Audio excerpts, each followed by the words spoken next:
waited more than 100 years to visit Wembley Stadium, but Port Vale are now visiting Wembley twice in the space of 8 days, and so far things are going exactly according to plan. They lead 2-0 at half-time here against Stockport County in the Autoglass Trophy final. So Mark Bright, ex-Port Vale, now Sheffield Wednesday. Things are looking good for a double to end the season for Vale at the moment. Yeah, as I've just said, this will be a great confidence booster if they could keep the scoreline to 2 today. All the players have been to the surrounding, to the stadium now, and it'll hold them in good stead for when they come back in 8 days' time. Danny Bragara, the Stockport County coach, stroke manager, is known as one of the best tactical thinkers in the lower divisions of the game. So what's he doing in that dressing room now? Well, I should suspect that he's changing it around a little, and I think that he needs to get the lads going. They look a little bit flat, you know, they look like they're bewildered, they don't know what's happening, you know, and the first 5 or 10 minutes is really important for them to come out and really get tight, get tackles in and get men forward. They need to get set pieces and corners, because that's when they'll show with the big Kevin Francis. They haven't had much to cheer about, these Stockport County fans. Can I just suggest to you that maybe the occasion has proved just a little much for 1 or 2 of the county players? Well, they were beaten in the final here last year as well. Exactly. By Stoke. So they've obviously been this stage before, and they've been knocked out by Port Vale in the playoffs. I think maybe that's taken a little bit out of them, because that's really important for them to try and get promotion first. But now this is their last chance to win something, and I think it's everything or nothing now. What do you say from a Vale point of view? And you are a Vale supporter yourself. Well, from a Vale point of view, I think it's tremendous for them. Hopefully it'll be one of a double, like you say. All right, Mark, thanks very much indeed. Vale players on their way out. 1 or 2 of the Stockport players, I have to say, went away with their heads a little down. Let's find out if in the second half they're going to have a little more to cheer about. Let's rejoin our commentators now. Lenny Lawrence, and first, Ian Dark. Thank you, Paul Dempsey and Mark Bright, for those half-time comments. They're really enjoying themselves, those Port Vale fans, their first ever trip to Wembley, and quite a trip it's turned out, because not only are they seeing their team play on the two-tone green, the verdant pastures of Wembley, but they're seeing them play really right up to the top of their form, Port Vale, and they've shown why they've had such an excellent season this year. Incidentally, both of the 2 clubs are really making some money out of this final. Bernie Slaven, who had such a good first half, and has helped Port Vale. They both get 20,000 quid, by the way, the 2 clubs involved in the final, plus 40% of the net gate receipts. Last year, Stoke and Stockport, the 2 finalists, made over £200,000 out of the final, and that's not to be sniffed at, really, is it, Lenny? Not to be sniffed at by anybody in any standard of football, but especially not if you're a second division club. With all the financial difficulties that can imply in this day and age. So Stockport in there, blue and white, getting us underway at the start of the second half, attacking the goal now to your left, and trailing by 2-0. If you're just tuning in, scored by Paul Kerr and Bernie Slaven, and both of them absolute picture goals. Let's hope Danny's raised their spirits and Stockport get themselves back in the game and make a contest of it. Because they've never given up, they've kept battling to their credit, and hopefully they can get themselves back in the game. Francis, who started to come into it a bit more at the end of the first half. Here he is at the start of the second. Todd Miller has been pushed a bit further forward by the look of things at the start of the second half. Now Wallace, Duffield, Gannon. Gannon's quite a good goal scorer. He didn't really get the connection he was looking for there. Good start. He's done it, Danny. They've gone to an orthodox back 4. Miller's come out as a sweeper and gone and played in central midfield, and they've pushed 3 at the front. They've gone to like a 4-3-3. That's absolutely the correct thing to do. Miller is the man who's come out of the defence to play in midfield. And here he is in possession now.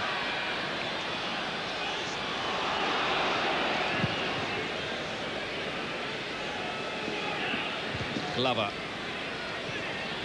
Kerr, who had an outstanding first half.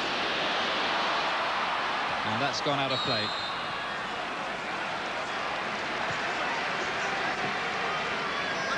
Port Vale, remember, today having to play without one of their star players as well, Ray Walker, who is a really stylish midfield player.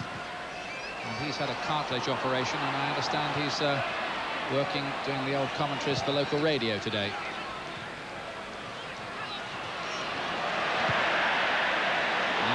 is Beaumont. Aspin was in very, very quickly. Foyle leading the line well, and Van der Laan. Wherever you look in this Port Vale team, you see players who are having a good game. You see, even in his opening few minutes, Stockport are tighter, there's more pressure on the ball, and although Port Vale is still passing and moving well, Stockport are in a better position to pressurise and close down. If they stop giving it away like that, they might do even better. But at least it looks as if they've got a little bit of a better shape about them now, and they can get some pressure on the ball. Allah. I just wonder if there's some element here of Stockport having a bit of a hangover from what happened on Wednesday night when they lost their promotion chance. Yeah, maybe they've had a long, hard season. They'll be disappointed with that. And I think at half-time they were thinking we've had one game too many this season and this is it. But I'm sure they'll roll their sleeves up and battle their way through and try and get back in the game. And Danny was already taking steps to try and do that. And they're obviously an honest bunch of players, otherwise they wouldn't have got to this final and to the playoff semi-finals in the first place. So credit to them for their spirit and that, because, as I say, without that, they wouldn't be where they are now. Well, they're going to need all that fighting spirit here now. Kevin Kent, Slaven with a clever little flick on. Francis for Stockport, that's good. Now Beaumont. That's better football from Stockport. Glover is there yet again, Mr. Dependable in that Port Vale defence. Foyle. What can Port Vale come up with this time? Out of play it goes. That gives us a chance to bring in Nick Collins down by the touchline. Ian, John Rudge's message at half-time to his Port Vale players was, don't think it's over. The next goal will be the crucial one. Though he is delighted with the way his team have settled to playing at Wembley, and he got a great ovation from the fans. This could be another goal here. Off the line from Porter's effort. Well, sprung it perfectly, Lenny, then. Brilliantly timed run by Gary Porter there. The ball was set back, played forward by Kerr. He's timed his run brilliantly, Porter. The keeper's come flying out, and he's just got a toe to it, Porter, but it's not quite gone in the net. Fullback's covered it. David Miller, the five, who's come into midfield, has got to pick off those sort of runs, otherwise they're going to be in trouble because he went too close to the centre-backs for them to react in time.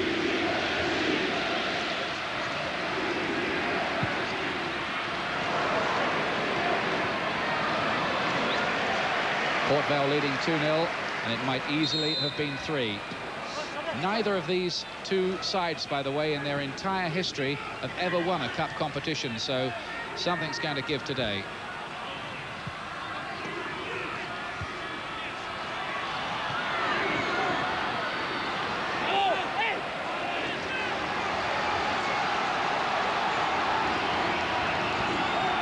David Miller's making his way over, so it looks like a long throw routine.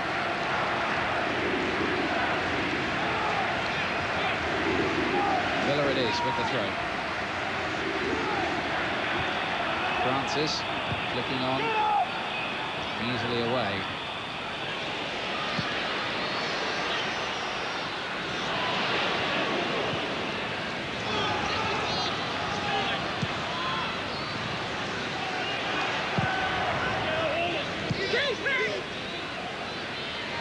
Porter. Port Vale are buzzing. That's offside by the length of a Stoke bus for Foyle. Yeah, they've seen a difference here. They've squeezed right up there, Stockport, whereas in the first half they were defending much deeper. They've got to take a few chances like that on offside to keep Port Vale pinned back in their half, to get some momentum into their play and get some attacks going. Williams slicing his clearance. Kent is in. Now Slaven is hunting in behind here, and this could be more danger.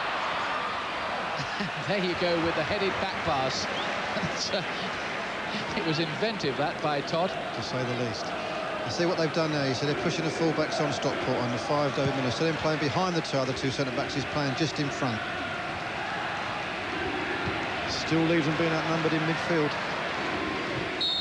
So tactical amendments by Stockport, but are they going to make very much difference to what goes on out there? Todd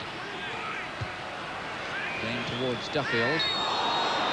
It's going to be a free kick for Stockport. They're at least beginning to play a bit more of the match in Port Vale's half. Exactly, which is what they need to do, and they're starting getting the right players in the right holes so that when they do knock it forward long to Francis, people are in a position to pick up the knockdown in the second ball, whereas they never were in the first half. It was a nasty collision that between Porter and Duffield. And Duffield is down and in some pain. The man on loan from Sheffield United, Peter Duffield, who seems to have been out on loan to half the clubs in the Football League, Blackpool, Crewe and Stockport this season. Harry Bassett does like a loan. Out. And in, come to that.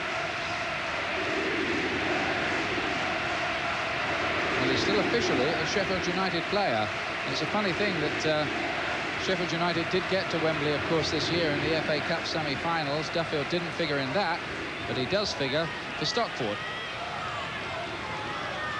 The football world works many ways its wonders to perform.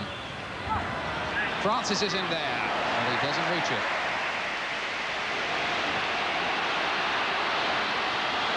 This is Van der Laan.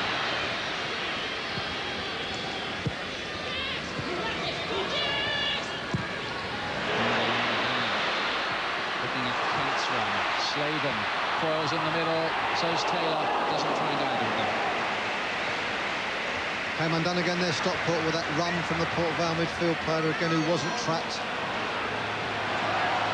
Gannon aimed towards Duffield. Neat little flick, but he was outnumbered heavily.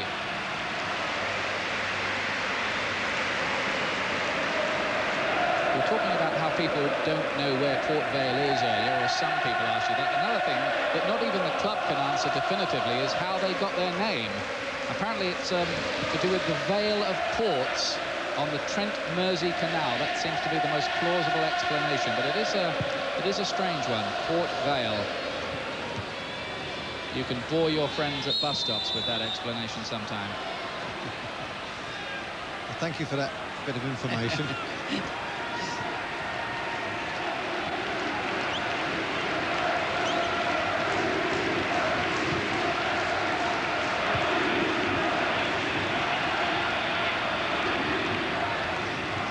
Here's Miller. Francis does well with the header, and it nearly dropped for Duffield, who'd made a run and gambled that it might drop for him, and it didn't quite. Yeah, Stockport have got their men in the right holes now. They're getting a few crosses in. The quality of the crosses could still improve. At least they've got a decent ball into the box here, and Francis has knocked it back across the goal, but Duffield hasn't quite been able to reach it. They've pushed Duffield up now. Started in that hole behind the front two, but he's been pushed up alongside Beaumont and Francis to make a front three, which has caused Porter to withdraw a little bit in the Port Vale midfield. Duffield again for Francis. Beaumont's in the middle. Francis uses his pace, and that's a bit more like it from Stockport. And Kerr gets it away. Just a question, Lenny. I wonder whether the experience of actually playing here at Wembley for the first time for most of these Port Vale players will come in very, very handy for them when they play West Bromwich Albion next week in the playoff final. How much of a factor is that? I think so. I came to Wembley with Charlton in 1986 in the Simod Cup final. It was the first appearance of virtually all the Charlton players. Mind you, it was the first appearance of the Blackburn players as well, but we certainly took 20 minutes to find our feet and get going that day, as I remember it. So I think that will be an advantage for them. We're going to have a Stockport substitution here by the look of it. Andy Priest, and I think it might be Beaumont who's going to come off. Priest, who was a regular in the side until a hernia operation. Chris Beaumont, the man who had that very, very good chance, Stockport's best of the game before Port Vale had scored. We are going to have that substitution. And Beaumont, who's wrapped in 16 goals this season, but hasn't really been too much of a factor today, comes off. And Andy Priest is introduced into the action. He got the winner against Hartlepool in the first round for Stockport of this competition, and he's got 13 goals this season. He looks a bit pacey with legs like that. I should imagine he'll be a little bit quick, if nothing else. He is pacey. We picked him up from Wrexham for £10,000. And he also scored against Port Vale in the league this year when Stockport beat Port Vale 2-0 at Edgeley Park. Well, Stockport have started the half quite well. They've got Port Vale pinned back apart from a couple of breaks. They've had a couple of half chances. Now they need to get a goal to get themselves back in the game, but they won't do if they give it away like that. Slaven. Read by Todd. It wasn't a good ball up from Slaven. Todd, this could be dangerous, trying to get it onto his left foot, and Porter, who's done an important little job there, just in front of his defenders, tenaciously, tigerishly tackling away. Williams and Foyle together, and the Stockport man comes out on top. Paul Williams, who's been with Stockport for 8 years, the dependable number 6 for Stockport County. Did he go to Manchester City and come back? Yes, he did, and I think they made about £20,000 out of that, Stockport. Francis flicks this on towards Priest, and Aspin is there again. He has played well, Neil Aspin. Port Vale's Player of the Year back in 1990. He's been 4 years now at Vale Park after 8 years at Ellen Road.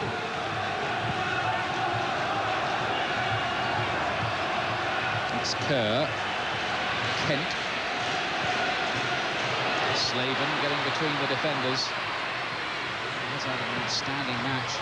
And this is Foyle, and there's Taylor, and a very, very important interception indeed by Williams. Best move of the half from Port Vale so far.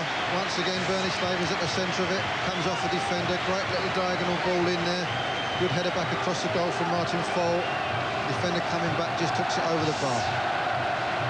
Bill Williams was the saviour of Stockport County then. It was another quality move from Port Vale. Kevin Kent. That was not a quality corner.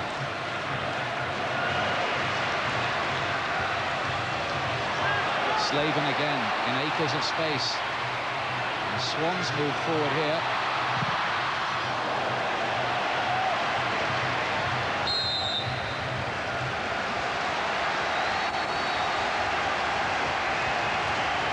Corner kick for Port Vale, who lead by 2 goals to 0. And Lenny Lawrence has to name his man of the match. And certainly one of the contenders for that will be the player he gave a free transfer to this season to Port Vale, Bernie Slaven. Thank you very much for reminding me Yes, of that. you've got the poker player's look on the face at the moment, Lenny. Here comes the cross. Williams missed it. And Foyle couldn't believe his luck that he got the header. There's a good in-swinging corner there. Both the Stockport defenders missed it, but I think Foyle assumed they were going to head it and maybe took his eye off the ball, and he just flicked it to the side of the post. But he's pulled away there. Defenders lost him and mistimed the flight of the ball, and just taken him a little bit by surprise. I think he was the most surprised man in the box, wasn't he, Lenny? I think so. Francis.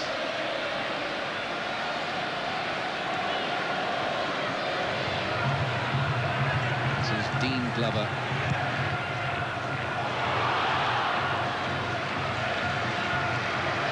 Well, Dean Glover has got fond memories of the Autoglass trophy, because the night that Port Vale beat Stoke at the Victoria Ground to progress in this competition, he went home and went straight off to hospital because his wife gave birth to a little baby girl, Charlotte. I remember that.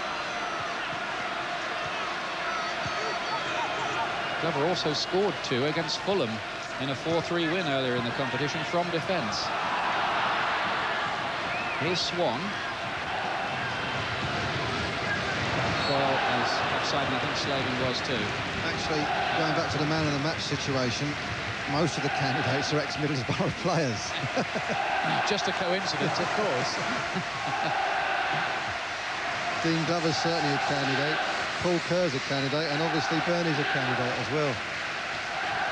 But of course, only Slaven was there while you were there, we should add. Oh, yeah. Now here's Francis.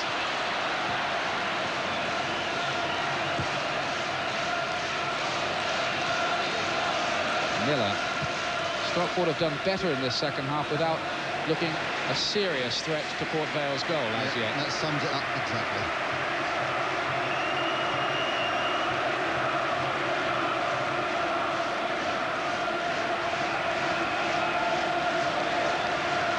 Port Vale fans are making plenty of noise, and so are the Stockport ones starting to. I think they're taking the attitude, well, we're going to enjoy the day anyway.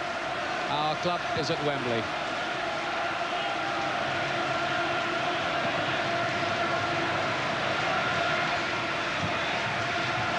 what a fabulous experience Stockport County Football Club have given their fans over the last year. Yeah, I mean, that's right, really. I mean, at the end of the day, you know, OK, we've said they've been a little bit outplayed in the first half. They've shown great spirit to get themselves back in the game now. But, you know, credit to all the people connected with that club, really, Danny, the players, the supporters, and everybody else there. That there's a chance.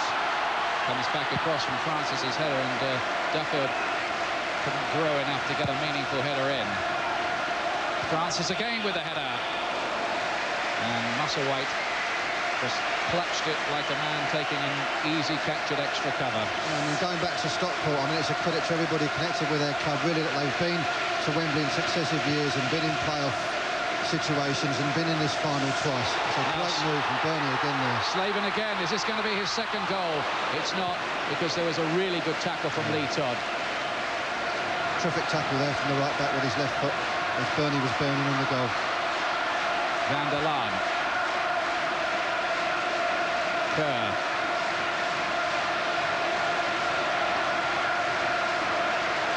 The Port Vale players, when you look up there, they look as if they're thoroughly enjoying the experience, don't they? Well, if you can't enjoy it when you're 2-0 up at Wembley on a nice sunny day, I don't know when you are going to enjoy it. True enough. Kerr.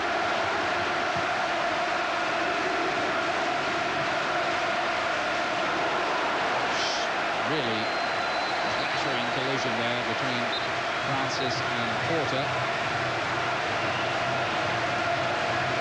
And predictably enough, it's little Andy Porter who's come off worse, as most people would in a collision with Mr. Francis. Correct. Now, just to go back to Stockport, well, there's a stoppage there.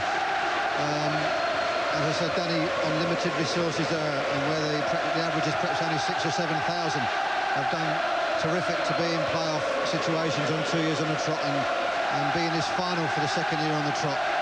And I think it's important, even if they get beat today, you know, to remember that fact. Yeah, I think it was not so much malicious as he was a bit awkward there, Kevin Francis, and obviously he's got long legs and long arms, and if you get in the way of them, it's going to be painful. But he's up on his feet now. He looks all right.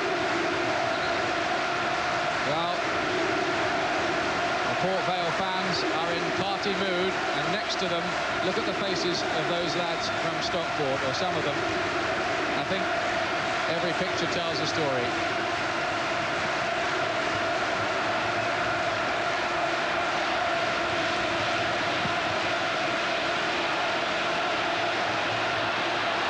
With Swan, and Francis, can he get there with those long legs? He can't, because Paul Musselwhite was out very, very quickly. And very, very bravely.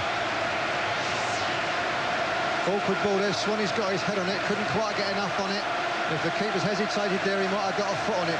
We saw his foot come in there, but he didn't hesitate, the goalkeeper. Paul Musselwhite, brave. Amazingly enough, it's the Stockport fans who are making all the noise in the stadium at the moment. Even though their side's 2-0 down, they've decided they're going to have a party around the Wembley seats. As you rightly said, they should enjoy the day, whatever. No, it's great spirit, that, really, because I do feel sorry for them. 3 trips to Wembley and what looks like 3 defeats. But Stockport's players might have other ideas as they push forward. Now it's Francis with a header! And Francis with a goal! And Stockport County reward those celebrating fans and have really given them something to shout about. And how does that change it? Kevin Francis with his 39th goal of the season. Danny Bergara is off his feet, and this final isn't over yet. The best cross of the game from the right back. The keeper comes and checks. He's caught in no man's land. Francis loops the ball over his head with a nice little well-placed header. The best cross of the game. There's the keeper in no man's land. Kevin Francis, unmarked, loops it over him into the net. We've got a game in our hands now, and credit to those Stockport fans for lifting their team just when all looked lost. And that's what he does so well, Kevin Francis. Number 39 for the leading scorer in Division 2. And Port Vale, who had looked in almost arrogant control of things, have now got to really dig deep again, because Stockport now have the bit between their teeth. They do. The next 5 or 10 minutes will be very interesting. Stockport will be pressing forward now, looking for the equaliser. The change of shape and pattern has made a lot of difference. Better supply the ball to Kevin Francis, and more people around him to get the knockdowns and the flicks. There he goes again. How is this going to affect Port Vale now? And the right-back, Lee Todd, who spent the first half getting a chasing from Paul Kerr, now is in a better position and can get himself forward, and it was him who put the cross in there, and he looks a completely different player. On the ball again now. Stockport having their best period of the match. Gannon couldn't measure it for the Stockport cult hero, Kevin Francis. Pity, because he was unmarked at the back post there. Neil Aspin had drifted inside. If he'd have got the ball in to the back end there, life would have been very interesting. Stockport need another goal, and maybe they'll be able to force extra time, or maybe even something better than that here. A reminder that it is extra time and then a penalty shootout to decide things, should it come to that. Port Vale 2, Stockport 1.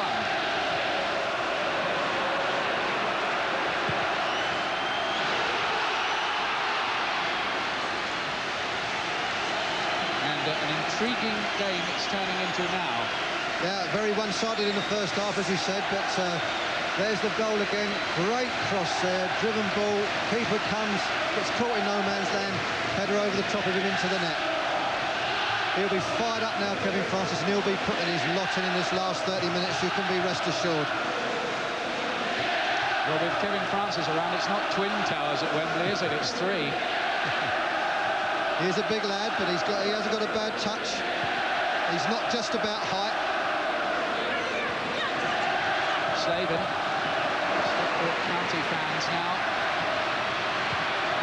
moving into their own version of the chimes. Interesting, well, that shot came to nothing, you see. The Stockport players were pushed up right on the edge of their box, and they caught a player offside there, although it wasn't actually given, whereas in the first half, they were dropping off into their box and giving the Port Vale attackers all sorts of time and space. That hasn't been the case this half, and that's one of the reasons they're back in the game. Here's Kent. Glover. Starting to get some pressure on the ball, you see, and they're winning it back earlier. Well, we've seen 2 FA Cup finals going to extra time here in the past week. Is it going to happen again? Be interesting to see how Port Vale cope now with a little bit of pressure. The last thing in the world Stockport need to do now is lose concentration and concede another goal, otherwise then it will be over. John Rudge doesn't look quite so comfortable now. He knows that his team have a battle on their hands. Here's Miller. Up to Francis again, who's become an increasing factor the longer it's gone on. He just started to spark to life in the first or last 5 minutes of the first half, Kevin Francis. And they're glad to have him back in the side. They really missed him in those playoff games. Here's Priest going up for it. Swan gets it away. Then Kent, but only here as far as Miller. Less composure about Port Vale's work just for the moment. Yeah, they're being forced back now, and their midfield players are camped on the edge of their box, just as Stockport's were in the first half. And Stockport, especially through the 5 here, has got a lot of space. They're picking up a lot of the ball. I haven't quite shown the quality on the ball that Port Vale did in the first half, but at least they're forcing Port Vale back. And David Miller's quite an influential figure now, playing just in front of the back 4. Glover getting that one away.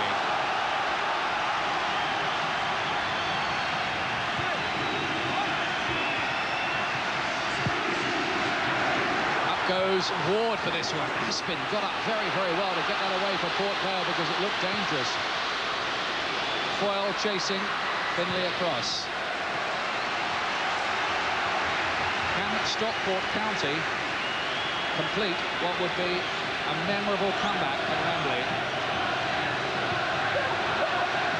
Robbie van der Laan. Kerr. For the 1-2 with Foyle, who hadn't quite read it. Stockport, they're getting in a bit of a mess with themselves.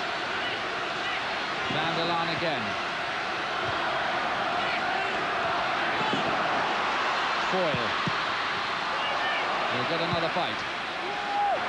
Oh, and Kerr was looking for something very, very acrobatic and almost beheaded Miller in there. Dangerous play, that quite right as well. Stockport's marking is a lot tighter around the edge of the box there. That would have been the goal of the century if that had gone in. Well, I'm not sure whether it was in the ball or Miller's head that would have gone in the net, though. Both, probably. It was dangerous play, that. I don't think there was any ill intent, certainly. No. And Aspin, meanwhile, now has some head injury. Yeah, I think it was the clearance earlier on that caused the problem for Aspin when he got up to head the ball away. And just as well he did as well. That was a brave and a key header because there were two Stockport players behind him waiting to challenge there, and the keeper once again was stuck in no man's land. Danny Bergara's on the line there, exhorting his men on, I can see. The crowd, incidentally, at Wembley is 35,885. And they're making quite a racket here. Most of them are Port Vale fans, but it's the Stockport supporters who are making most of the noise at the moment. And Danny Bergara here is thinking and wondering whether, when he goes back home on holiday to Uruguay this year, he will be going home reflecting on maybe a trophy. And Aspin now is looking like an Indian, the way they're having to patch him up. This is how he got it. Yeah, you see he's caught with two there. He's come across, he's left Kevin Francis, and he's got just enough on it to put the attacking player off there. It was a good header, brave header, crucial header. John Rudge contemplating the change in mood here. Some games coming up for you on Sky Sports. The football continues. England against Norway, under-21 international. That's Tuesday week, 5:55. And then the big World Cup game the following night, Derby Day, Norway v England, live from Oslo in the World Cup. 6 o'clock is our start time for that. Don't miss that. Key match for England, of course. And the only place you'll see those games live is right here on Sky Sports. Neil Aspin is all right again underneath that bandage. Francis heads this on for Stockport. Port Vale are having to work much harder for it now.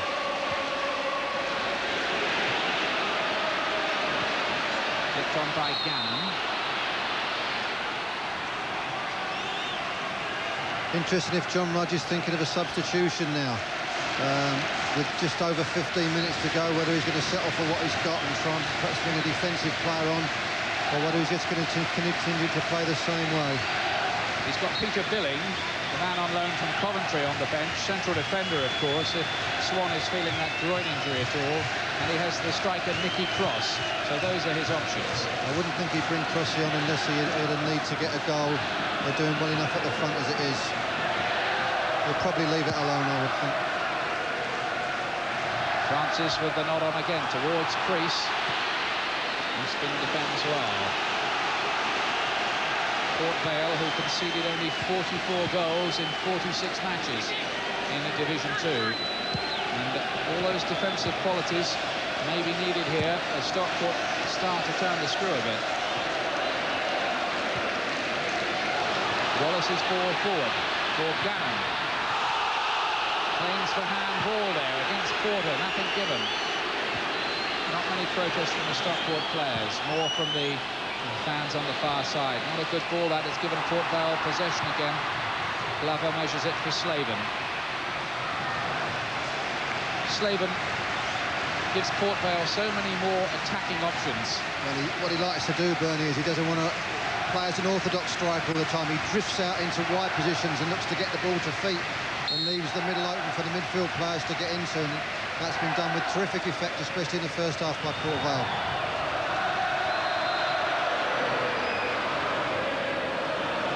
See, Stockport have caught them offside again, and they should have been doing that much more in the first half, and that's taken the pressure off them. Now, Stockport County normally don't have too much of a problem goal scoring. They got 81 goals this season, and only West Bromwich Albion and Newcastle got more than that in league football this year. West Ham equalled it. Francis again with Aspin. And the big man is certainly starting to make his presence felt in quite a major way now on this Autoglass Trophy final. Another long throw drill by the looks of it. David Miller comes across to take a long throw. They need to get one in front of Kevin Francis there at least. Francis again, flicks it on, and Priest with a header. Could have worked, didn't quite. Now, Kerr. Real pace and passion and intensity about the action now.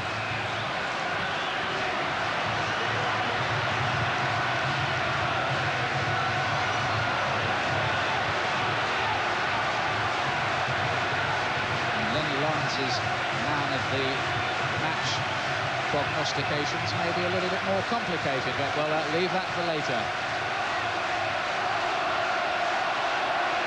Inside the last quarter of an hour as Kerr tries to find Kent. It was a bit on the ambitious side, and Wallace does well, coming through 2 tackles. The former Manchester City lad, he was rejected from Main Road. He's found a home at Stockport.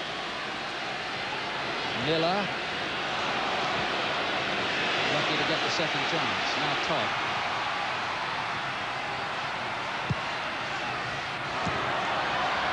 Francis, Duffield, Gannon. This is much more confident from Stockport. They look a different side now. Wallace once more. Same towards Francis. And the goalkeeper really has to stretch to deny the beanpole striker. Slaven with foil offside. Yeah, that's good defending there, you see. That's what they never did in the first half.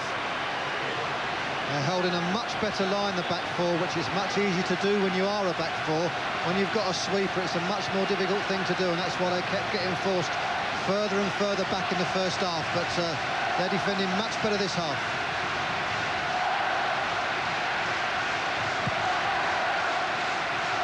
Stockport trying everything they know now to try and conjure up an equaliser. This is David Miller. Everything being aimed towards Francis. Swan smuggles it away from him.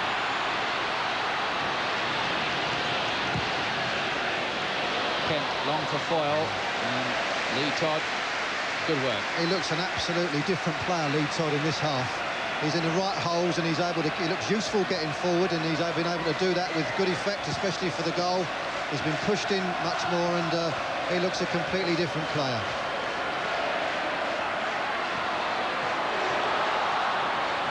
As you say, Stockport look a completely different team. They've got the confidence of a goal behind them. Scored by Francis, but he scored for them, by the way, when they lost here against Peterborough in the playoff final last year.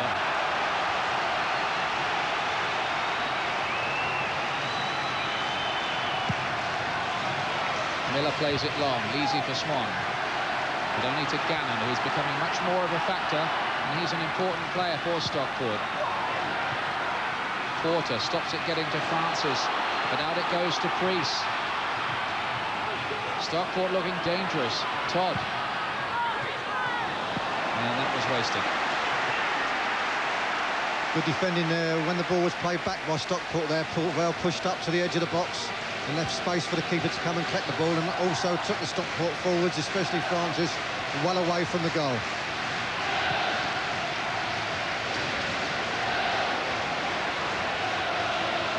The goalkeeper was dicing with death a little bit there under pressure from Slaven. Slaven seemed to think, I think that Neil Edwards had handled that outside the area.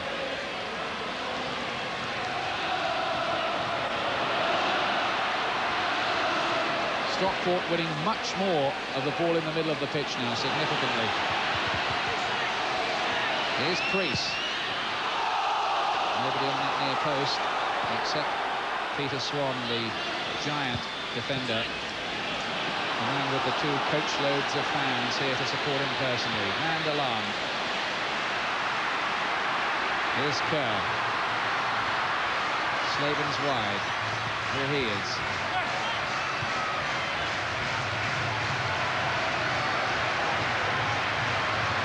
That's a good challenge from Miller, who's gone down injured because of it. Play going on. Priest in towards Gannon.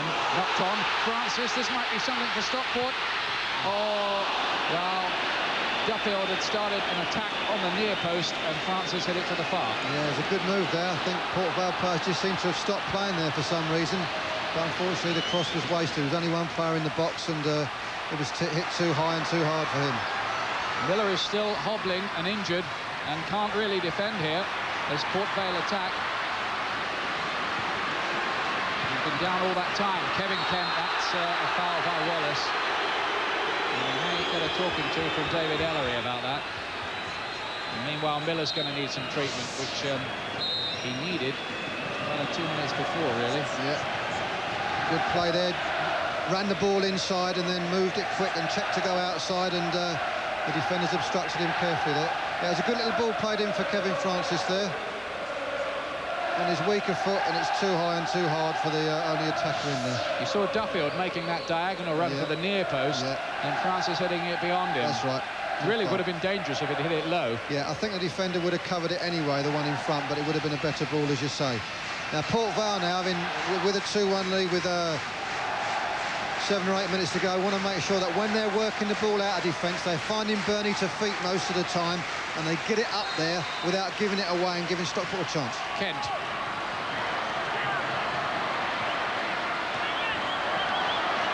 Port Vale leading by 2 goals to 1, but their lead has looked a shade precarious at times over the last quarter of an hour. Taken quickly, but offside against Bernie Slaven. Lenny, we're getting on towards the point in the match. Don't give us the answer yet, where you have to tell us your man of the match, but be thinking about it. I'll give you a clue. Middlesbrough. X. That narrows it down to 3.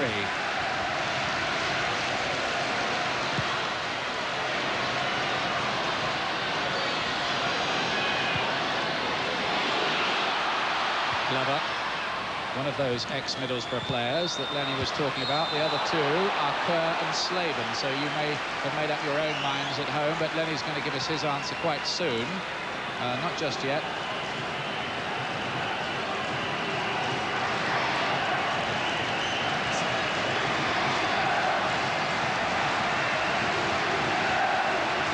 Coming up to 5 minutes to go at Wembley. Port Vale are that distance away from their first ever cup. But it's no formality. It looked it for quite a while. Not now. Port Vale have a free kick. Good play there by Port Vale, and frustration creeping into Stockport's play there. Free kicks take time.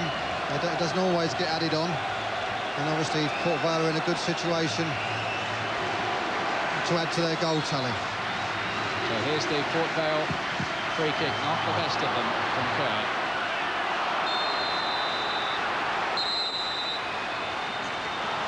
An injury for Ward. He just seemed to be caught a little bit late as he went in there. And that's going to be a booking for Kerr. To add to the booking for Jim Gannon of Stockport in the first half. 2 bookings. David Ellery, by the way, was the referee when these 2 sides met in the playoff the other night at Vale Park. He will also referee the first and last games at Wembley this season. He had the Charity Shield, and he's going to have that Leicester Swindon playoff final. Here's Todd. Stockport running out of time. Duffield. Gannon trying to find a way. Todd with the cross. The tactics clear. Gannon. And was there an offside? There is here against Priest, and probably Francis as well. And Priest would have done better there, really, to put his foot on it and give it to Port Vale to take it a bit more quickly, but 2-1. There's a good cross in, but the Port Vale defenders had pushed up to the edge of the box, which is the correct tactic when you're playing against a player like Kevin Francis, and they're both caught yards offside.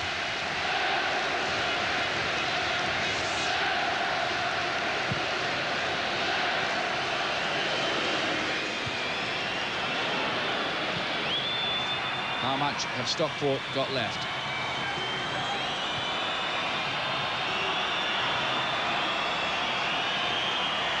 Port Vale beginning to breathe a little bit more easily again.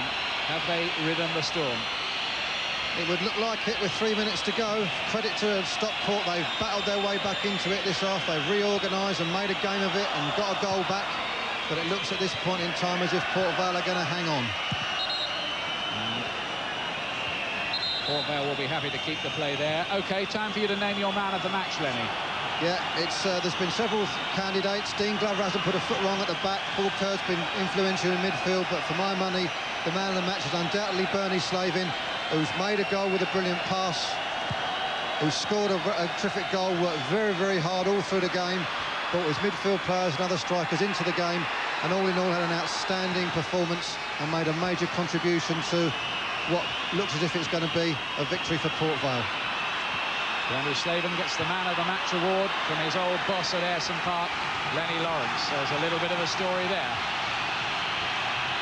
Contrary to popular belief, I'm delighted for him. The move to Port Vale revitalised his career, and I'm pleased to see him doing so well and playing such an influential part in Port Vale's success. Now Stockport trying to have the last word. Francis. Wallace. Priest is attacking it, and Priest with the header! And that might be about as close as they'd get without drawing level. Another good cross there from the full-back. Priest has got a good run and a jump on it and got above and across the defender, just over the bar with the goalkeeper stranded. Well, I thought for a split second there that was just drifting in, and we really were going to have some late drama, as this stadium saw on Thursday night when Andy Linnigan popped in that winner for Arsenal. But look at that fan there. Look, he's got the words Port Vale shaved into his hair. I think the hairdresser won that argument, didn't he? Looks like it.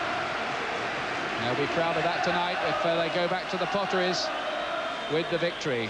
Back to Burslem, or Boslem, I think the locals call it in Stoke. And there's a man who deserves it, one of the longest-serving managers in the game, John Rudge. He's a man of principle, integrity, honesty. Has done a great job at Port Vale over the years. The club stood by him when they got relegated last year, and they've been rewarded with this cup success, it looks like. And hopefully, no disrespect to West Bromwich Albion, a place in the second division next year, which they deserve with 89 points in the normal season. But he's a terrific manager, very popular with his fellow managers, John Rudge, and nobody would be more deserving of this success than John. Great tribute that from one manager for another. And Stockport, I must say, your heart as a neutral goes out to them as well, to come to this stadium 3 times and get beaten 3 times. Not that they've been beaten yet. There'll be a bit of injury time to play too. Now it's Port Vale though. Glover. Stockport will get the ball forward as quickly as they can now. They have to. Aspen is there though. Offside. And now Stockport will pump this free kick forward quickly, high, and you can bet your bottom dollar it'll be aimed towards Kevin Francis. And you don't need to be Einstein to work that out.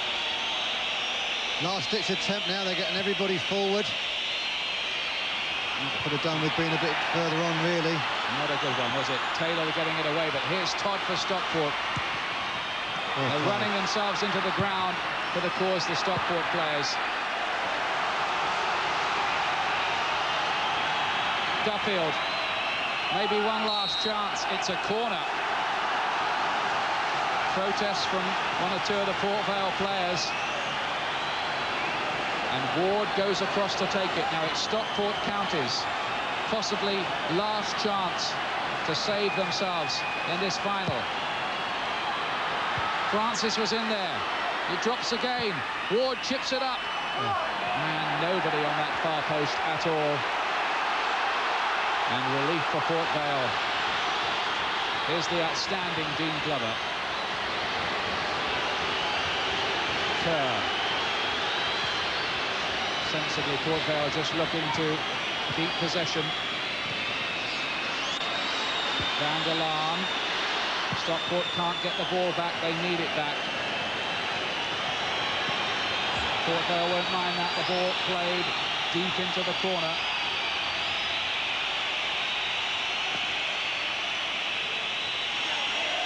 Here's Miller.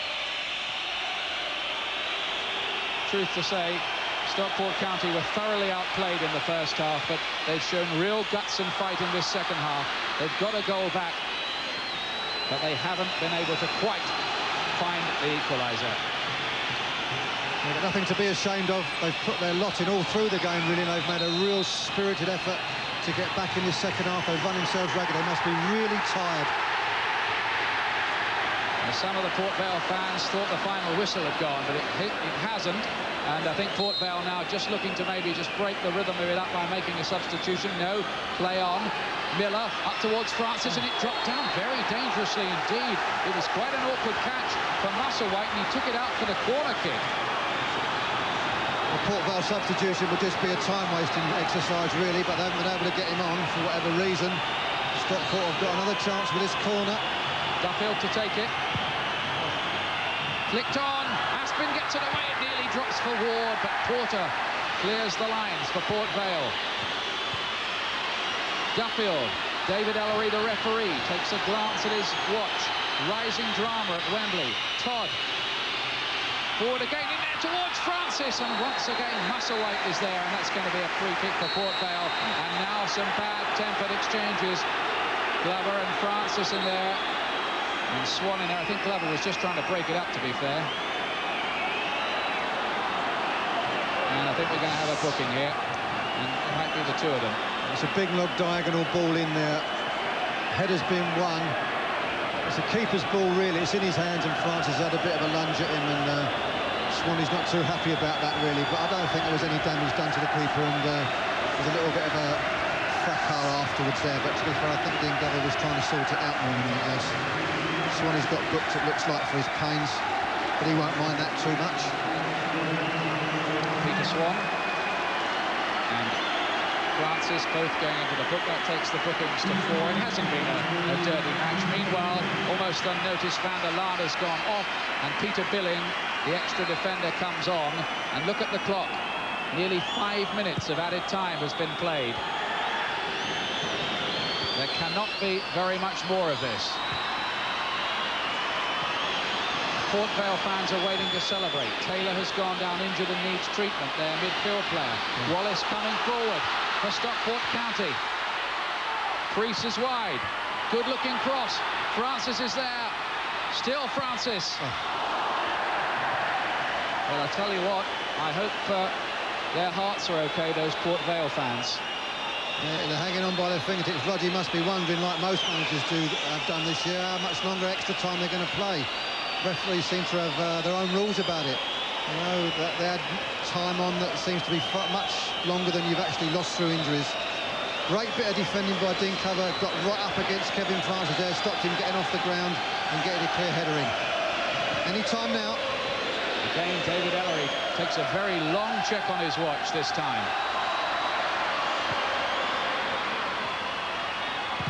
Glover there again, and that will be Port Vale's throw. Time maybe up for Danny Bergara's side.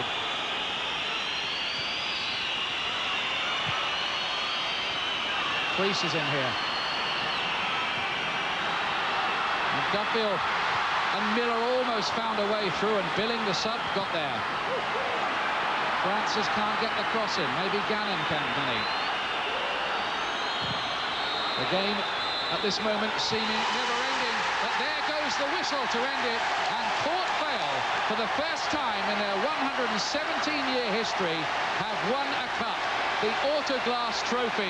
They hope it's the first leg of a double when they come here for the playoff final against West Brom in 8 days' time. It's more heartbreak for Kevin Francis and Stockport County. 3 Wembley defeats on the trot here, but Port Vale deserving it for their stylish first half performance. We'll be back for all the celebrations and the award of the cup. The final score here is Port Vale 2, Stockport 1.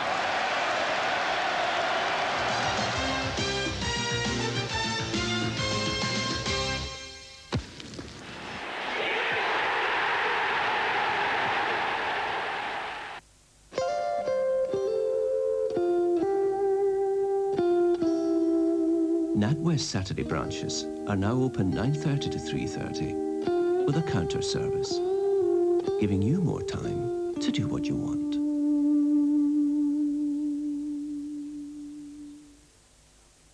How do they know? Huh? About the party? Are they psychic or what? Who? Spots. The timing's lousy. You can't let spots rule your life. Get tough. Oxycutin. Oxycutin?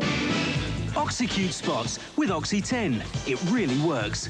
Ask your chemist for it. Oxycutin. Once upon a time, the diesel car was an unfortunate beast. Slow, noisy, smelly, and smoky. But the diesel has changed, and so has our diesel fuel. SO Diesel 2000 is a brand new diesel fuel that helps cut exhaust smoke, reduces noise, gives better fuel economy, improves performance, and helps make diesels of every generation cleaner, healthier creatures. SO Diesel 2000, a new generation of diesel. TV presenter Ulrika Johnson uses Head and Shoulders. On TV, people always notice your hair, so it's got to look perfect, which means dandruff would be headline news. I've used lots of shampoos, but my stylist convinced me to try Head and Shoulders. I found Head and Shoulders not only takes care of dandruff, but its rich lather really takes care of my hair. Now all I've got to worry about is my lines. Head and Shoulders. Forget dandruff. Have beautiful hair. Are you using a separate color detergent and fabric softener? Are you spending more than you need? Stop. You could have made a better buy with new Bold Color. It's an ultra color detergent and softener all in one. And it costs less than these two. So why buy two? Just buy one. New Bold Color all in one. Better buy Bold. Wherever you are, M&M's make a good time better.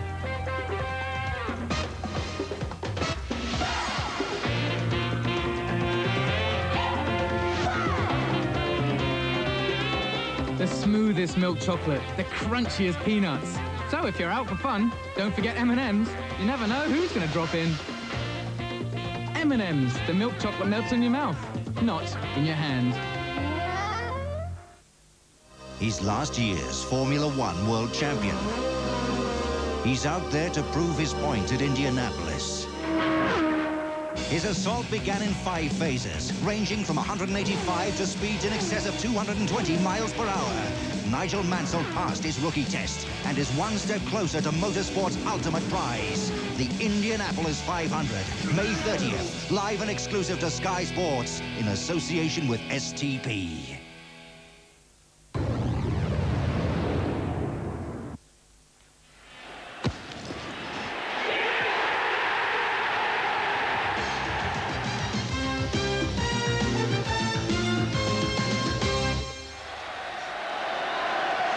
Welcome back live to Wembley, where Port Vale have won their first ever cup. The Autoglass Trophy beating Stockport County by 2 goals to 1 in a pretty dramatic match here. Port Vale playing some very, very stylish football in the first half and scoring through Paul Kerr and Bernie Slavin. Stockport coming back gutsily in the second half. Kevin Francis making it 2-1 with his 39th goal of the season, but it wasn't quite enough. And these fans are waiting now to see the memorable moment when their side from the Potteries climbs up those famous steps to collect the trophy. Now then, let's hear from the man of the match as elected by Lenny Lawrence's old manager, Bernie Slavin. He's with Nick Collins. Well, Bernie, many congratulations. A worthy man of the match. A terrific performance from Port Vale, especially in that first half. Yeah, the first half, I think we just did enough to win the game. Second half, full credit to Stockport. They came back strong, but we held out and the lads deserved it. Your goal, you must have been very pleased with scoring at Wembley. Yeah, first time ever. I've only played twice, but I scored once, and yeah, I was delighted. Now all you've got to do is come back and do it again next week. That's right. Next week's a big game for us, and hopefully we can get back in the first division. All right, we wish you luck. Bernie, thanks very much indeed. Bernie Slaven, but spare a thought for Stockport County. 3 appearances at Wembley in the last 12 months, and they've lost all 3 of them. Bobby Charlton giving them those medals.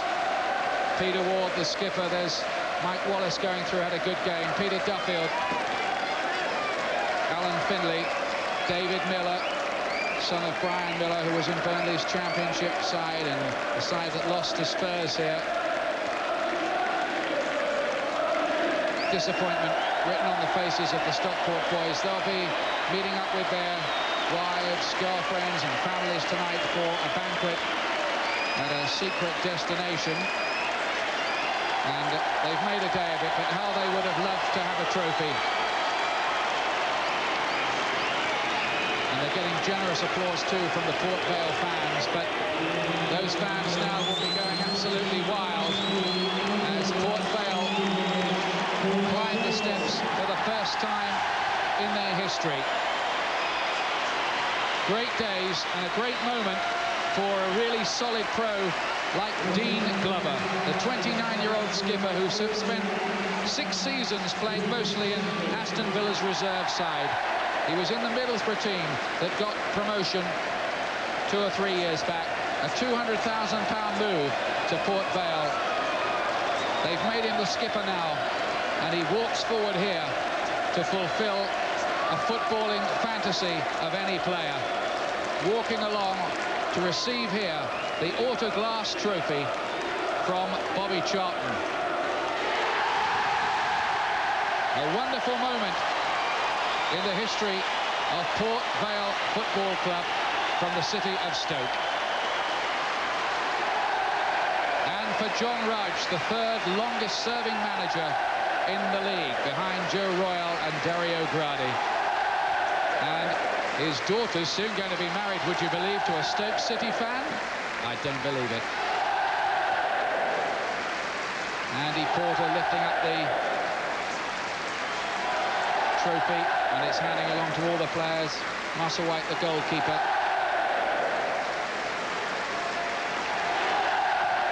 Wonderful day for Port Vale. Peter Swan, who came back in the side despite needing the groin operation, he lifts it up. Well, he's never ever going to forget these moments as long as he lives, John Rudge.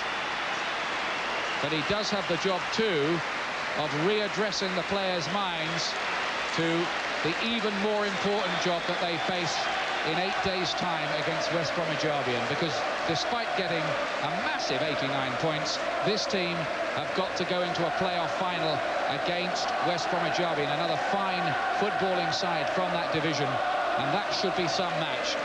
That is one worth watching.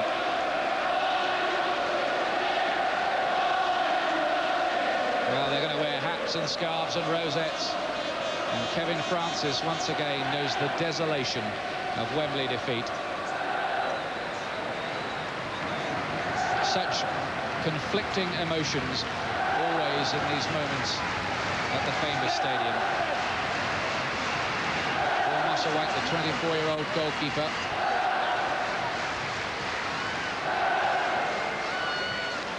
Peter Billing, who's on loan from Coventry City.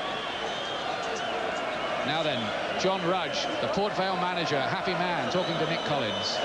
Sean, many congratulations. Just how good is this winning feeling at Wembley? Tremendous, tremendous. First time Port Vale's been here. It's been an absolutely magnificent occasion for us. Was it every bit as good as you hoped it might be?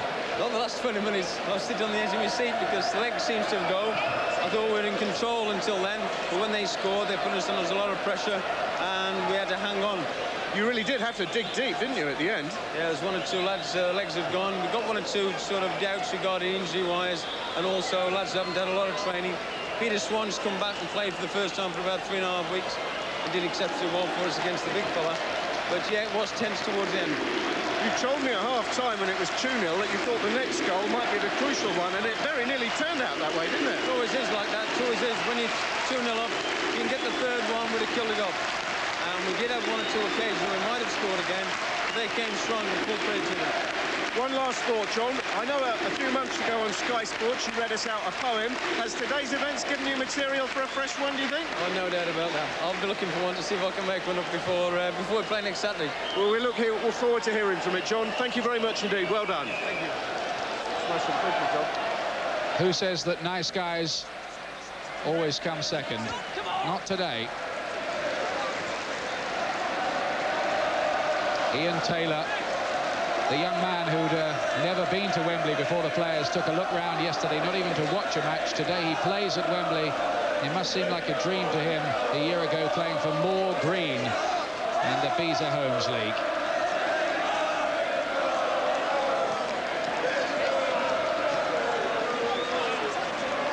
Port Vale have won the Autoglass Trophy final at Wembley and made a fair bit of money as well, over £200,000, and they were in some very lucrative games as well early in the season against their Stoke rivals, Stoke City. They knocked Stoke out of this competition, but Stoke, of course, having their own compensation as worthy champions of Division 2.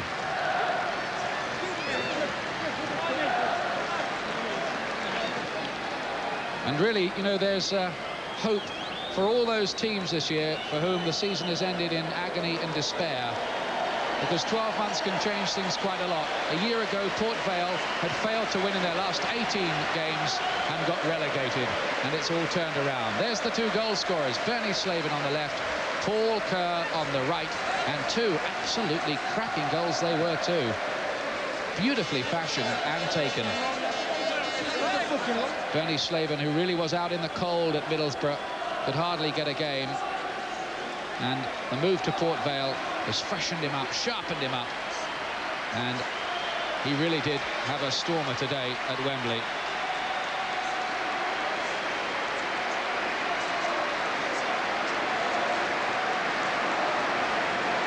Well, they've never won a trophy before.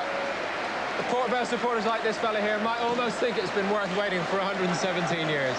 Yeah, I'm really delighted for the side and for John as well. I think the club have shown great loyalty in him when they got relegated, and I think they've been rewarded with that loyalty. You came into the game to play for John Rudge, didn't you, Mark? That's right, yeah. John was my first coach, and he worked hard along with me, and I'm really delighted for him. It was a lovely moment, I have to say, just before the game started, when John Rudge came over to say hello to Mark. Yeah. A past pupil who's excelled himself since, but he's going to be very proud of himself and of this group of players today, isn't he? Yeah, I felt it was going to be his day. You know, he looked a little bit nervous before the game, but I saw him standing towards the end of the game. They played a lot, you know, quite a few minutes over, but I thought they deserved it. Isn't it funny how this game turns? Port Vale spent most of February, March and April in an automatic promotion playoff spot. They were looking a good thing for promotion. It went wrong at the last minute. They were probably disappointed to have to go to the playoffs. But now things are looking great again. Well, I mean, it's been great for the Potteries with Stoke going up and also winning this trophy last year. I automatically thought Port Vale were going to go up, which would have been excellent for the Potteries itself. But they slipped down. They've had to come here. They've won the trophy. Hopefully they can come back in 8 days' time. And it means so much to the supporters, doesn't it, in Port Vale, in that Staffordshire area, that they can go home tonight with a trophy and say to the Stoke City fans that they meet in the shops or in the pub, whatever you can do, we can do too. That's right. It's excellent for them. They'll go back, and the Stoke supporters, I don't think they wish Vale any disappointments, but, you know, they go back and they say, well, we've won it after you, and hopefully they can get promotion the same season, so that'll be a double for them. Mark, let's take a quick check on the match facts. I think they'll tell a different story to the first half match facts, certainly. Stockport coming back and scoring through Francis in the second half. And very interesting at the end of the day, Mark, Stockport, more shots to Port Vale, more shots on target as they storm back after the break, level on corners, pretty even on free kicks. A very passionate affair, wasn't it? Total commitment from both sides. Yeah, I mean, you've got to feel sorry for Stockport. They've lost here on 3 occasions. They lost this in this final last year and also in the playoffs. You know, commiserations to them. But they've got something special because they've been here 3 times. And maybe next year it can be their year. Mark, what will the mood be in the Stockport dressing room? You had the same thing yourself on Thursday night with Sheffield Wednesday, going back in, having given your all in a cup final. Yeah. I think that the first half, they'll admit they were outplayed. The second half, they came back, they showed lots of passion. I think they got it right tactically. They pushed players forward. They had a real good go. They closed down, they worked hard. And I think if they'll be regretting it, we're kicking themselves a little bit because they left themselves just a little bit too much to do it at the end of the day. But they've given themselves a good account of themselves second half, and they've got nothing to be ashamed of.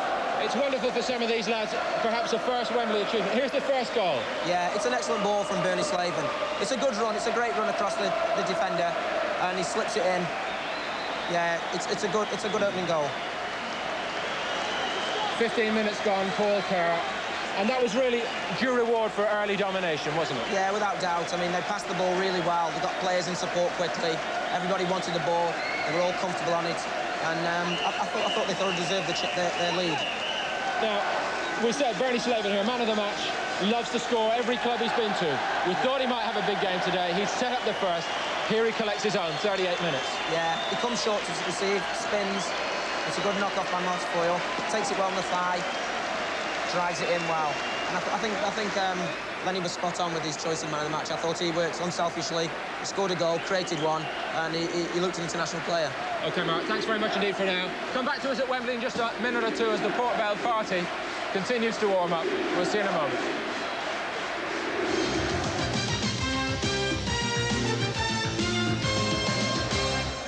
Sky Sports presented a clinical finish to the season in association with Autoglass. The latest round of the USPGA Tour live. Tonight at 9 on Sky Sports.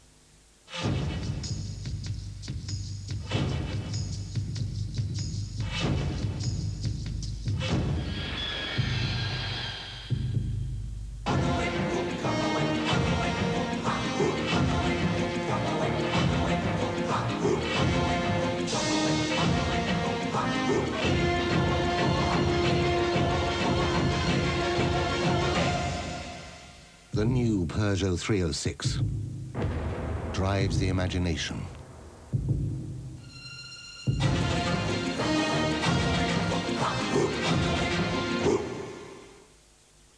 Five, 4, 3, 2, 1. Thunderbirds are go. Thunderbirds are go. Go, Thunderbirds! Have a break. Have a Kit Kat. Thunderbirds, go! I'll be spending less time on it this year. Is it something I've said? No, it's something Black & Decker have done. The new trim and edge has a unique system, Auto Feed Plus.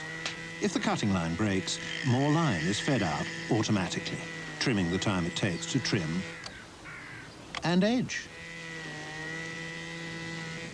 That's better. Nice one, Speedy. I need a trim and edge. The new trim and edge with Auto Feed Plus from Black & Decker. You're really lucky not getting many spots. Guess I get luckier every day. Mactol Sensitive every day helps keep spots away. Nah, didn't bother with no TV licence. I mean, you think, they won't get me, and they didn't. While I'm at work, they got the wife. Right in the middle of the kids' party, with all the other mums watching. Anyway, now I got a TV licence. And a big fine. And a lot of aggravation.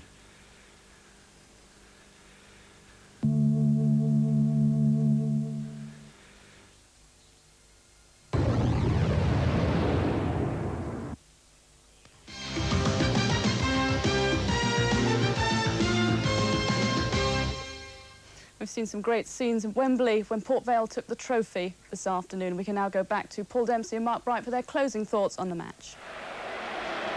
Thanks to Barks, and as we've been pointing out, after 117 years, a long wait is over for Port Vale. They've beaten Stockport here at Wembley.